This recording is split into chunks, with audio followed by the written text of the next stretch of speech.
अस्सलामु अलैकुम नाजरीन, साहिबान न्यूज के साथ मैं हूं नाइला भट्टी। सबसे पहले शामिल करते हैं आज की अहम खबर। याद रखो ये मेरा घर है, याद रखो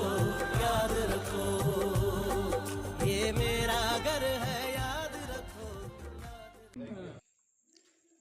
खबर शामिल करते हैं पेरिस से। हमारे ब्यूरो चीफ चौधरी वसीम अहमद के मुताबिक पेरिस के फिजा पाकिस्तान जिंदाबाद के नारों से गूंज उठी। पाकिस्तान की कौमी तराने की गूंज में पेरिस की फिजा में पाकिस्तान का परचम बुलंद किया गया। ढोल की थाप पर पाकिस्तानी कम्युनिटी अपने हीरो का इस्तकबाल कर रही थी। अरशद नदीम की गोल्ड मेडल की तकरीब में सफ़ीर आसिम इफ्तिखार अहमद ने खुसूसी शिरकत की। अरशद नदीम ने पेरिस में मर्दों के जेवलिन थ्रो फाइनल्स में 92.97 m का नया ओलंपिक रिकॉर्ड कायम किया।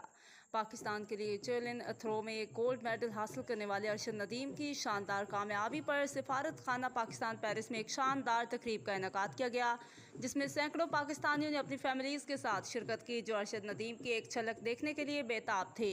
सैकड़ों पाकिस्तानियों ने ढोल की थाप पर अरशद नदीम का वालहाना इस्तकबाल किया। पाकिस्तानी कम्युनिटी अपने जज्बात को काबू ना रख सकी।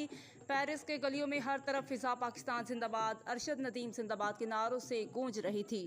पेरिस में पाकिस्तानी सफ़ीर आसिम इफ्तिखार अहमद और उनकी टीम ने अरशद नदीम का इस्तकबाल किया और हर पाकिस्तानी से अरशद नदीम की मुलाकात कराई। अरशद नदीम ने पेरिस कॉन्फ्रेंस करते हुए कहा कि मुझे बड़ी खुशी हुई है कि सफ़ीर पाकिस्तान और उनके अमले ने मेरे एजाज़ में एक शानदार तकरीब का इनेकाद किया। क्रिकेट की तरह नेज़ाबाजी के खेल को भी फ़रोग़ मिलना चाहिए। मेरी कामयाबी पाकिस्तानी कौम की कामयाबी है। ब्यूरो चीफ साहिबान न्यूज़ चौधरी वसीम अहमद ने अरशद नदीम से मुलाकात की और साहिबान न्यूज़ की पूरी टीम की तरफ से मुबारकबाद पेश की। लोग नारे लगा रहे थे कि कौम का मान, उम्मीद की किरण, अरशद नदीम, अरशद नदीम। अब तक के लिए इतना ही। मज़ीद खबरों और अपडेट से बाखबर रहने के लिए देखते रहें साहिबान न्यूज।